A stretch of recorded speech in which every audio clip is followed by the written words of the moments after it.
Packmates, a podcast about Magic the Gathering Limited. Today we're doing the limited set review. We go card by card and give them a rating. I'm going to go ahead and go over our rating scale that we use to rate the cards. 10 through 9 are basically our bombs. For 10, I have our Gruff Triplets, Unbeatable Bomb. 9, Sleep Curse Fairy, the 3/3 for 1. From 8 to 7, I have Hyper Efficient Removal and Hyper Efficient Creatures. For an 8, I have Inadane's Recruiter from the last set, Torch the Tower, which is a 1-mana removal spell. For 6 through 4, these are like what's going to make up the largest part of your deck. And these are like varying from pretty solid creatures to creatures that are like usually like your last cuts. For 6, I have Ministrosity, the 3/1 for 2. The Into the Fate Court, the draw 3, the best blue card. For 4, I have Verdant Outrider, which is like a semi-unplayable creature. And then from 3 to 0, it's just varying levels of unplayability.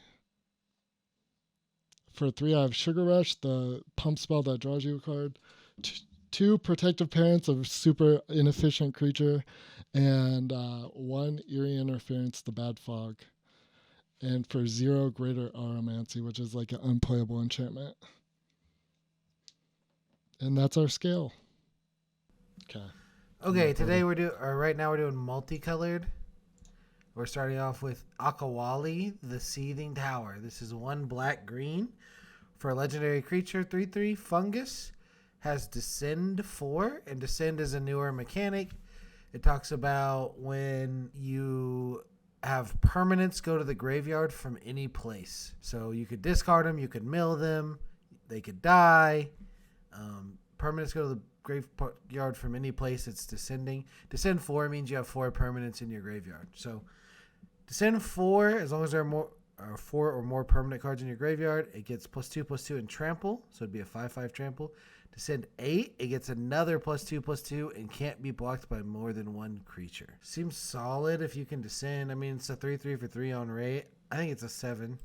I'm gonna start out on like a 6. I'm not super impressed by it. It might be a 7 though, but Yep, that sounds I'm not fair. 100% sure. If Descend 4 is hella easy and it's a 5/5 trample for 3, that would be insane, right?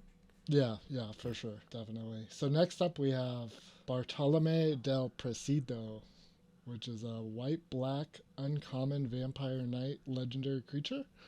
And it's a 2/1, and it says sacrifice another creature or artifact, put a +1/+1 counter on him. Busted. Sick. Actually like an 8 probably. Like free sacrifice outlets are always disgusting. As long as you can do them at instant speed.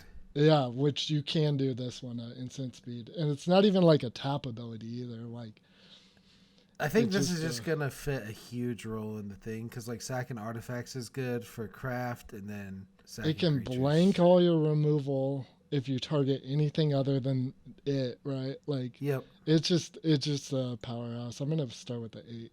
Sounds good. I'll go with an 8. Next up, we have Capricati Sunborn. This is 2, a red and a white for a legendary 4/4. Whenever it attacks, you may tap 2 untapped artifacts and or creatures you control. If you do, discover 3. This is the first time we're seeing discover. It's kind of like Cascade. Exile cards from the top of your library until you exile a non-land card with mana value 3 or less. Cast it without paying its cost or put it into your hand. Put the rest on the bottom in a random order. So it's, if you've never played with Cascade before, it's sick. I have no reason. It's a little bit different. Right? Yeah, it's a little different. You can put it in your card, which seems like amazing to me. Put it in your hand. Yeah. I'm giving this an 8. It could be a 9. Like a repeated Cascade is insane. I'm gonna start at a 7. I think it's strong. It's kind of vulnerable, right? Yeah, it's pretty vulnerable, but yeah. Lightning Rods are usually good cards. Yep, that's true. Yep, so next up we have Captain Storm, Cosmium Raider. These names are going to be so terrible. Whenever an artifact enters the battlefield under your control, put a +1/+1 on target pirate you control. Sick. I think it's sick too. I'm probably gonna start it off at like probably a 7. Yeah, it's gonna be a 7 or 8. It's gonna be disgusting in the Pirates deck though, right? Like Yeah. it not even. It's just gonna be disgusting in like any artifact deck too. Like There's like 'cause lots of artifacts. yeah, you get to put it on itself too, right? Yep. Which Yeah, is it's gonna be pretty sick. solid. Next up, we have Good it's luck. Keith, firstborn of Gizath. I have no idea. Red and a green for a 2/3 haste. Legendary dinosaur. When it enters the battlefield, you may pay 2, and when you do, target dinosaur you control deals damage equal to its power to another target creature. 2/3 with haste for 2 is already sick. The fact that any dinosaur can punch another dinosaur makes it super sick for 4. Yeah, I'm giving it an 8. I just love it. It's probably 7. I'll give it a 7. 7. Okay, next up I didn't even talk about it. You disagree. It's a 7. Yeah, for sure. Okay. Yeah, because like it's just like Most of these cards are It's going a to be between 7. 6 and 8, right? Like a 2-mana 2/3 is like legit too. haste. Like, Yeah. yeah, like that's like disgusting stats kind of. Yeah. All right, next up we have Kutzel, Malamute Exemplar, which is a 1 green and a white for a legendary cat warrior. It's a 3/3. Your opponents can't cast spells during your turn whenever one or more creatures you control with power greater than its base power deals combat damage to a player. Draw a card. I don't know about this one. I'm going to start it off at a 6. I don't know how hard it's going to be to actually like make it draw you cards. Yeah, I think your opponents It can't seems cast kinda spells and like beat a 3/3 whatever. for 3. Yeah.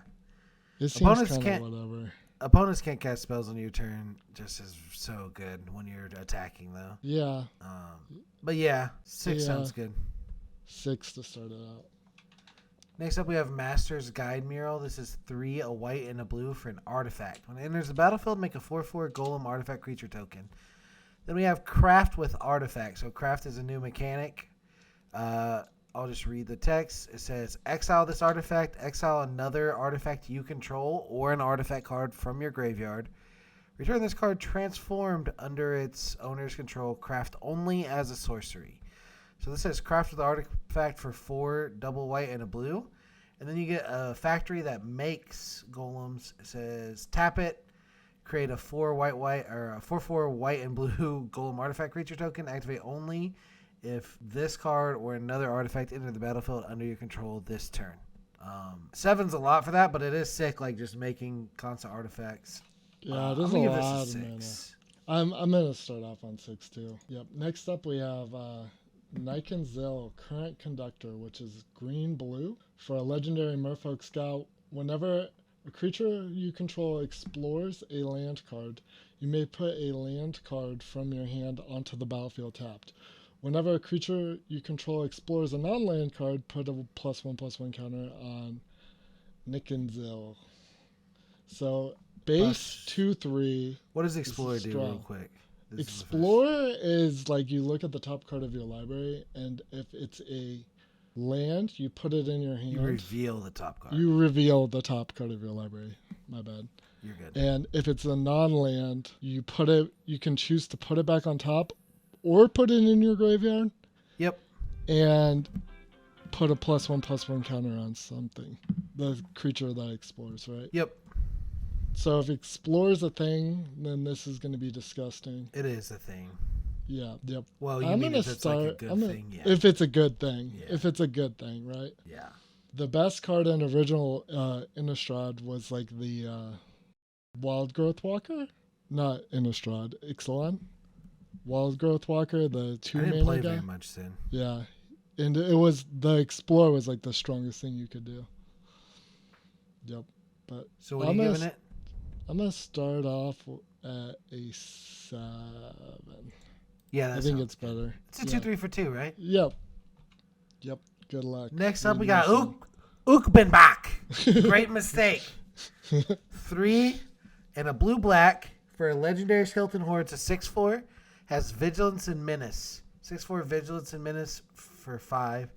That has Descend 8. So if 8 or more permanents are in your graveyard, you can pay 6 and return it from your graveyard to the battlefield with a finality counter on it. And that means if it would die, exile it instead.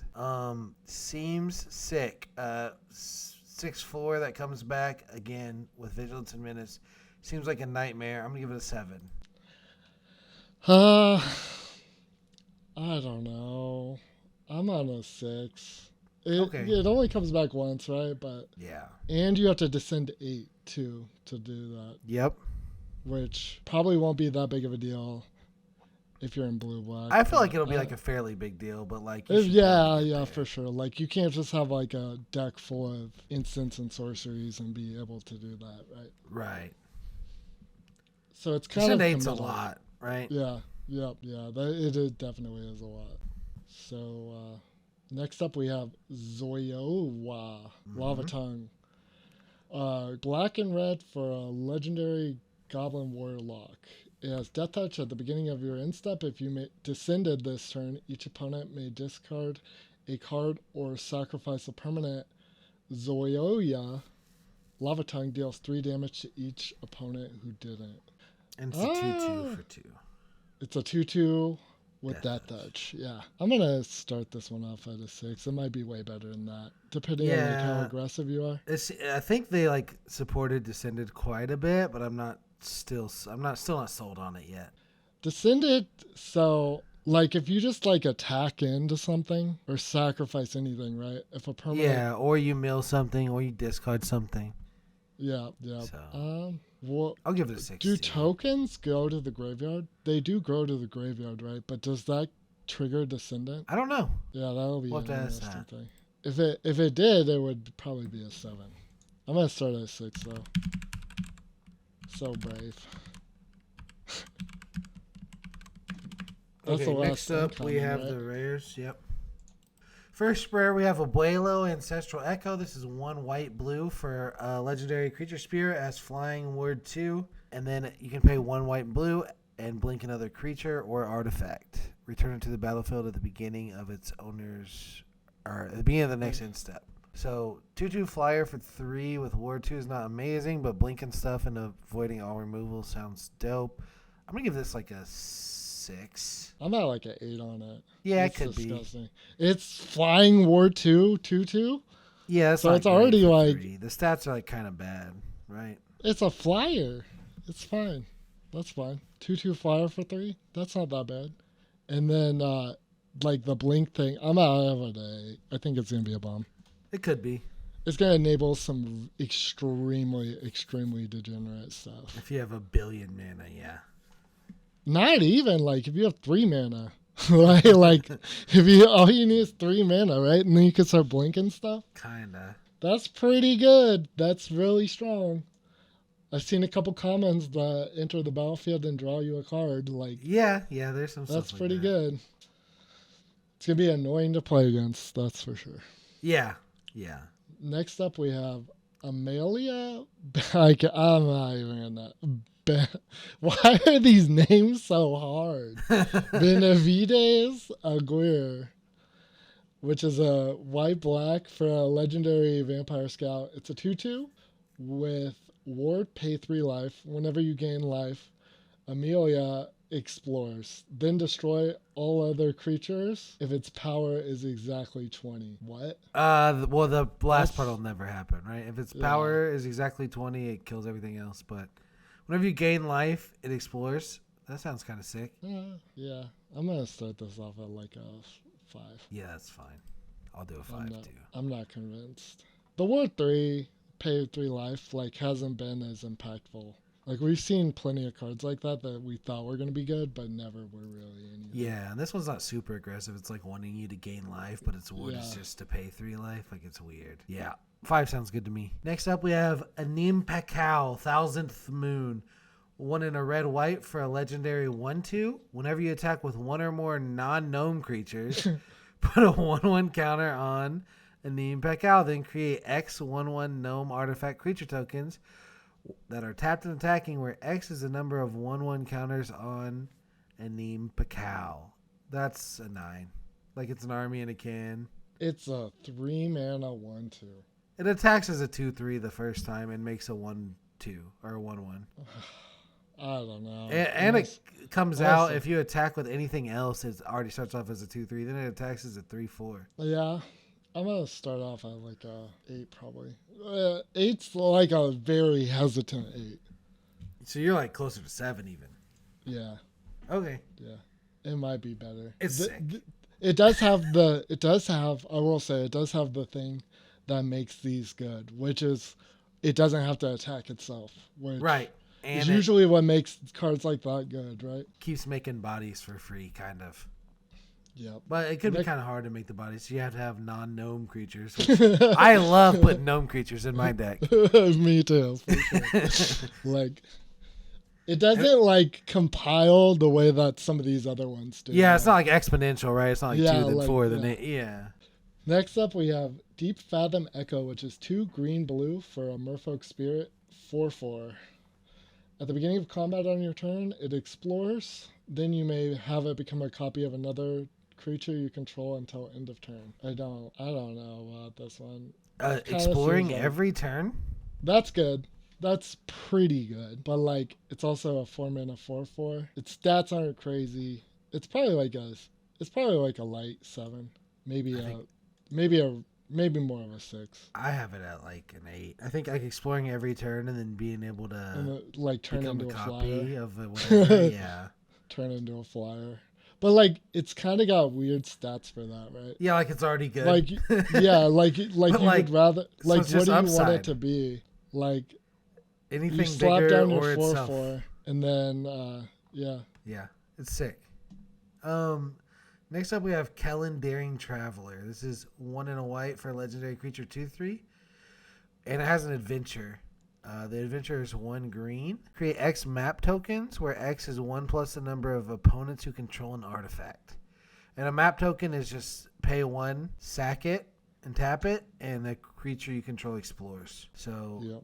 and that's a sorcery. And then it says, whenever it attacks, reveal the top card of your library. If it's a creature card with mana value 3 or less, put it in your hand. Otherwise, you may put it into your graveyard. 2/3 for 2s, bro. There's a bunch of them. Holy cow. Yeah, that's crazy. The stats be looking crazy in this set. Yeah. I think this is like an 8. Like, it's sick. Create 1 or 2 maps plus, Yep. like, draw Like stuff the for attacking. floor is 1 map, right? Yeah. And like one thing we've learned about adventures is 1 mana adventures are insane.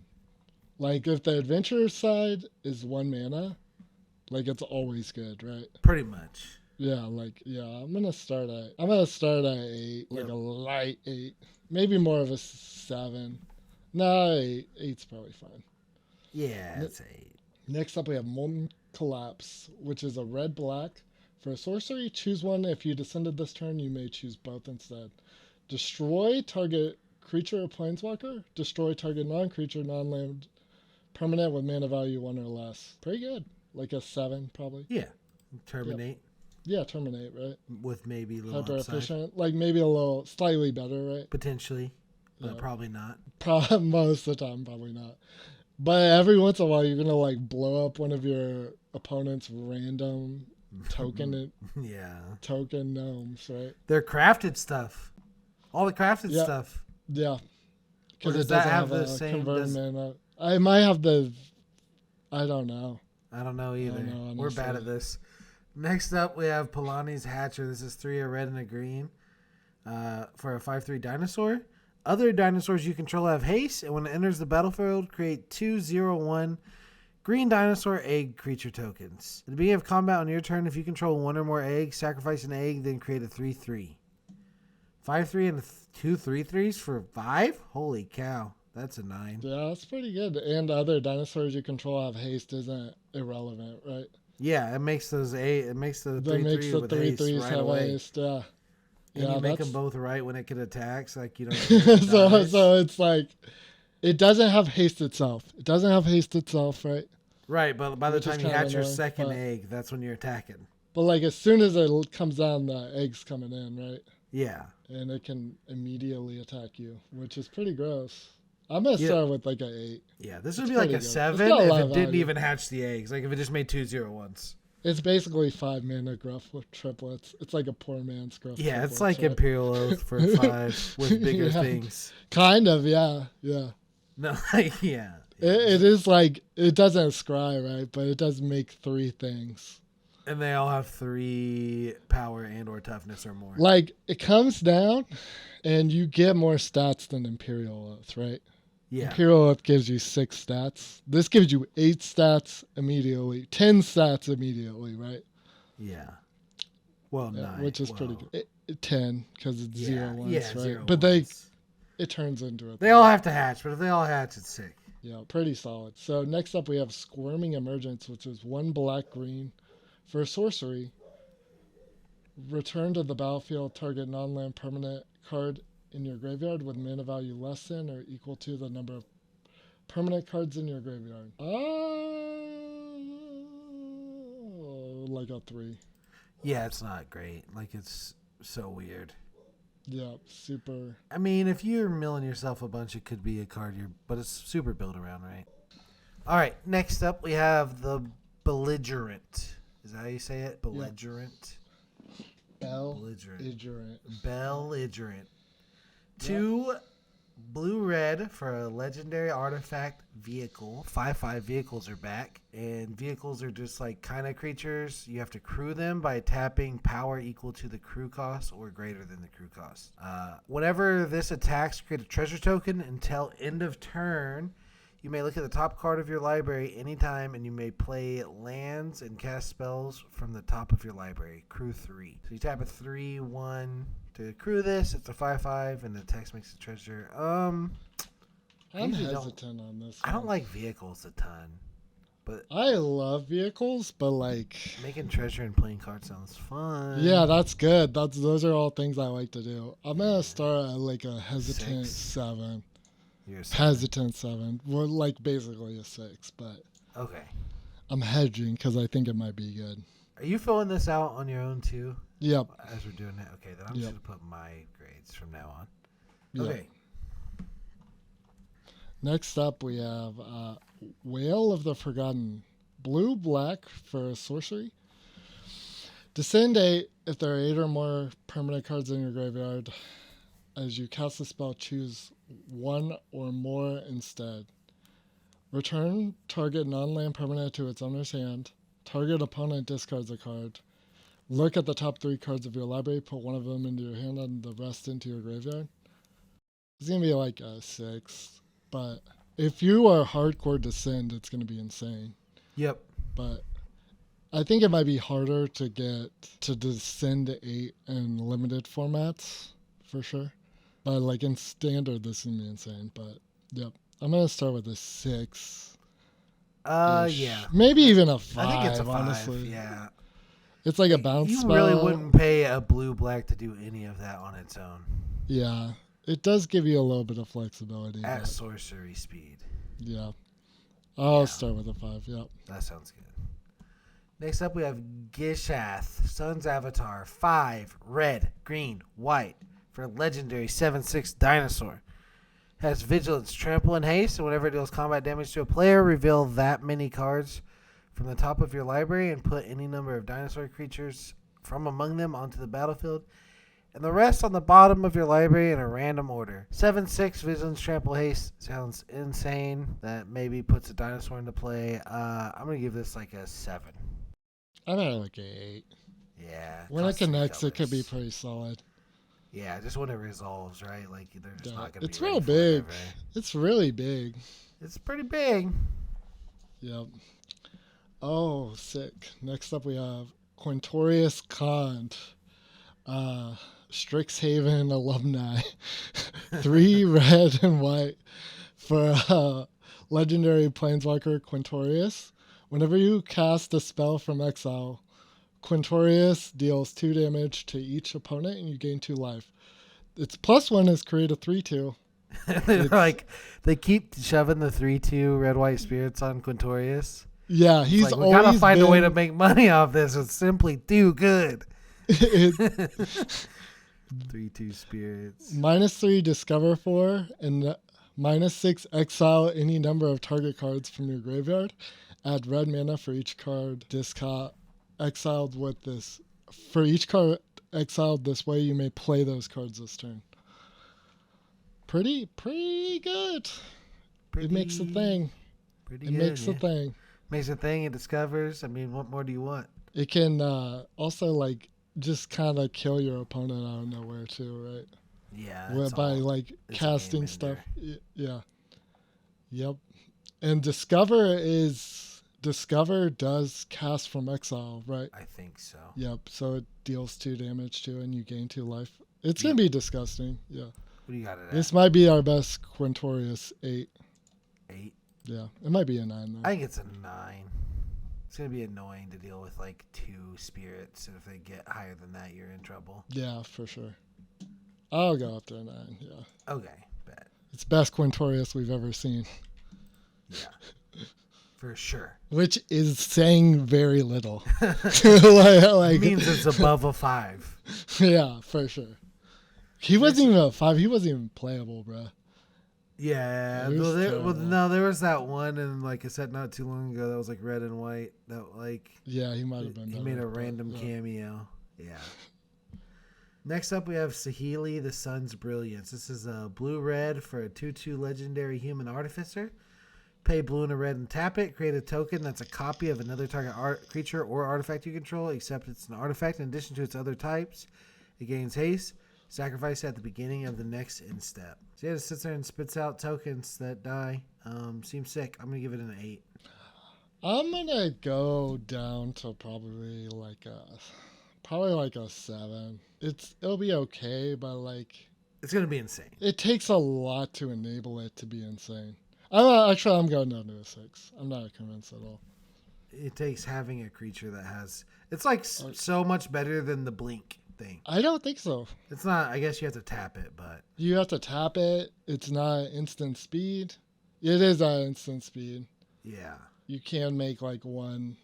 You can make blockers. You can even do it. You at have to your have another opponent's- creature though. Yeah, that's how the blink thing is too, or an artifact. Yeah. I'll go down to I'll go up to 7. Okay. All right. Next up we have Sovereign Oakeneck Ahahuya. You get all the easy ones. It's 2 a green and a white for a legendary cat noble.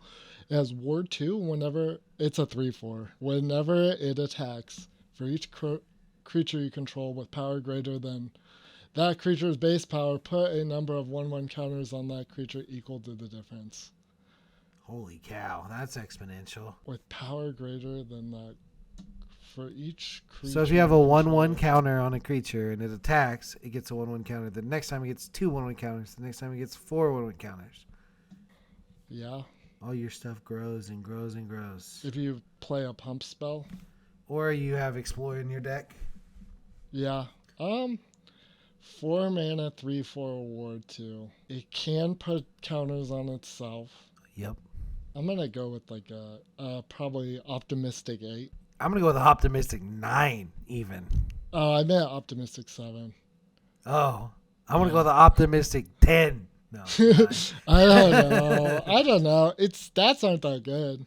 I mean, it comes into play and it's It adding like counters takes stuff to immediately. make it good. It's not good by itself, right? Yeah, that's true. It's all gonna be up to like how trivial it is for it to give everything +1/+1 counters. If it's super easy, Explore. there is like a 2 mana give all your creatures +1/+1. Like that's pretty stupid. But yeah, like that starts the train, doesn't it? yeah, like pump spells and stuff. It's gonna be okay. I think it's gonna be strong. I think it's going to be sick. Next, we have the Ancient One. This is blue and a black for a legendary 8/8 Spirit God. Descend 8. It can't attack or block unless you have 8 or more permanent cards in your graveyard. But you can pay for it to draw and discard, and when you discard a card this way, target player mills cards equal to its mana value. So you can descend to 8 pretty quick if you do that. Yeah. But this is one of those cards that you play that does nothing forever because you have to play. You can't do the draw discard thing on 4 because you're getting bodied because you played this on 2. I think it's like a 6. No, it's like a 5. It's like a 5. It's not that good. Optimistic 9. Okay. Yeah, It I could mean, be insane. It's It super is. build around, right? Like in the Okay. right deck, I could see it be the Yeah. 9 for sure. So I think where this belongs is, and we haven't seen all of them yet. I'm hesitant because I haven't seen all of them yet. But like, if there's any good vehicles that have like ridiculous crew costs, this is a good vehicle crewer. That is true. That's a good point. It's a 8/8, right? Cruise all vehicles. This god Ever. can drive. Every single vehicle you could ever imagine, this crews it, Yeah, which is tight. This is basically Jack Sparrow. Yep, it's amazing. That's a good point. I didn't even think of that. But like, that's probably irrelevant. But like, the draw ability is kind of real. I don't know. It's probably like I don't know. It's 8/8 for 2, but It's an 8/8 for 2. is It's it a really? 9. It's a 9. Yep. Next up, we have the Myco Tyrant. 1 black-green for a legendary elder fungus. Its power and toughness are each equal to the number of creatures you control that are fungi or saplings. At the beginning of your end step, create X 1/1 black fungus creature tokens with this creature can't block. It's so annoying they do this now. Where X is the number of times you've descended this turn. Oh, I don't know. It's probably good. 1/1 trample for 3. Yeah, okay. It's not good. It's not good. I mean, it's probably okay. I think the fungus sapperling thing is like fairly supported in green black. So Yeah. I doubt it's that, and it's probably easy to make like a fungus or 2 pretty often. So it's like low floor, high ceiling, right? Its floor is pretty low. Abysmal. It's terrible. Unsplashable. You can't splash this bad boy. I'm gonna start out at 5. That sounds. It might be way better. Build around. It'll be like a 8. Yeah. If you have the deck, it's gonna be insane for sure. Last card, we have Vito, Fanatic of Ixalan. 2 white black for a legendary 4/4 flyer. Whenever you sacrifice another permanent, gain 2 life. If this is the first time this ability is resolved this turn, if it's the second time, each opponent loses 2 life. And if it's the third time, you get a 4/3 white and black vampire demon creature token with flying. 9. It's a 9. You said 9? Yeah, this card's stupid. Yeah, it's really good. It's not really its own outlet. It's like it's sick. We have seen an uncommon sacrifice outlet that can do it at instant speed. Like, this is going to be insane. Yeah. Yeah. Like, I mean, yeah.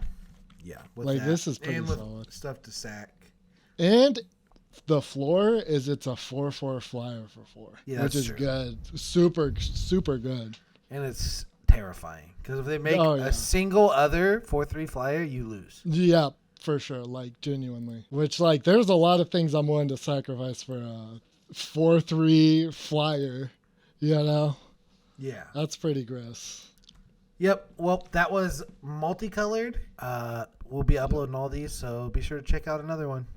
Yep. Sounds good. Catch you boys on the flippity flop. Bye.